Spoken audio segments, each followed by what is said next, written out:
everyone in the room who's single. Come on, don't be afraid. Now, make eye contact with each other. Say hi. And this talk is mainly for you singles, but also anyone who's looking for more happily ever after as opposed to just a happy ending. Now, sadly, 40% of marriages in Australia end in divorce. But like sexually transmitted infections, if you're careful, divorce is preventable. But they barely teach sex ed in schools, let alone relationship education. Now, I recently watched a TED talk that said, pick a romantic partner like you would a business partner. Now, aside from shaggability, capacity to make you laugh and leaving the toilet seat down, you should pick someone whose strengths match your weaknesses. Someone who can keep you accountable and tell you when you're letting the team down. Someone who can literally handle the crap jobs like changing nappies, and someone capable of getting shit done so life can run smoothly. Which led me to a hypothesis. What if we wooed like we found work? And what if we borrowed basic tactics used by employers around the world? I realized the process of job hunting and dating share many common tactics. Some are obvious, but most can and should be implemented during the dating game and also in relationships. Here's some of those tactics you might find useful while you're wooing. Before you start, have a good think. Are you actually ready? And what kind of job do you want? Do you want a full-time or just a Christmas casual fling? What about the commute? Be specific or you might end up in a fly-in, fly-out role. And when dating online, your bio is your cover letter. Don't leave it blank. I'm sure many of you have seen all the rubbish photos on Tinder lately. Unless you want a casual role, skip the gym selfies and Ferrari photos and use a puppy for a prop instead. Trust me on that one.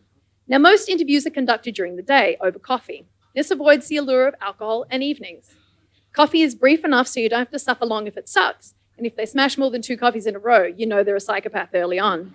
In addition to regular date questions, ask job interview gems like, what are your strengths? What do you like in a crisis? And do you leave the toilet seat up or down? You know, the important shit. Seek out any deal breakers as early as possible. And be objective before the oxytocin takes over. Can they actually do the job? Are they a good cultural fit? And don't just say yes because they're keen on you. You're interviewing them for the position as much as they're interviewing you. And once the date is done, make sure you do a background check. Yes, I'm talking one of those. When we used to date friends of friends, we can just ask our friends about our potential love interest. But these days we have to ask Google and Instagram. Just make sure you don't accidentally like their Bali photos from 4 years ago. Once you've got the job, it's time to communicate your love KPIs. Have you got any mind readers in the room tonight? No, exactly. So if you love it when they text you in the morning, then ask for it. And if a partner doesn't get on board, remind them that you'll naturally feel more amorous if your needs get met. Avoid the honey we have to talk situation and schedule some regular performance reviews in advance when you can calmly and safely discuss any niggling issues you've been struggling to bring up. Bring a box of tissues and hide any sharp objects just in case. Now, you wouldn't expect to progress in any industry without further education. So why do we expect to get any better at relationships without learning how to navigate and negotiate them? But you mentioned personal development, relationship workshops and couples counselling, and people look at you like you're a Tony Robbins convert wearing a caftan singing Kumbaya. Like this guy here. So don't poo-poo the woo-woo. Why are we so ashamed to learn to better relate with our loved ones?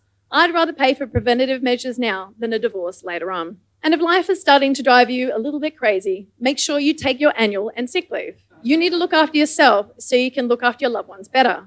And remember what the airlines say, fit your own oxygen mask first before helping those around you. And remember where the exits are. If you want a promotion, be brave and ask for it. If you're too afraid to tell someone how you really feel because you might get rejected, then guess what? If you don't ask, the answer will always be no, and you'll feel like shit anyway. So remember, nothing ventured, nothing gained. And if it all ends, and don't say I didn't warn you, don't expect a redundancy payout, and no one wants to hang around for a 4-week notice period. If you get fired or resigned, try to take time out to examine what actually went wrong so you don't repeat the same mistake again. And consider the next 6 months gardening leave.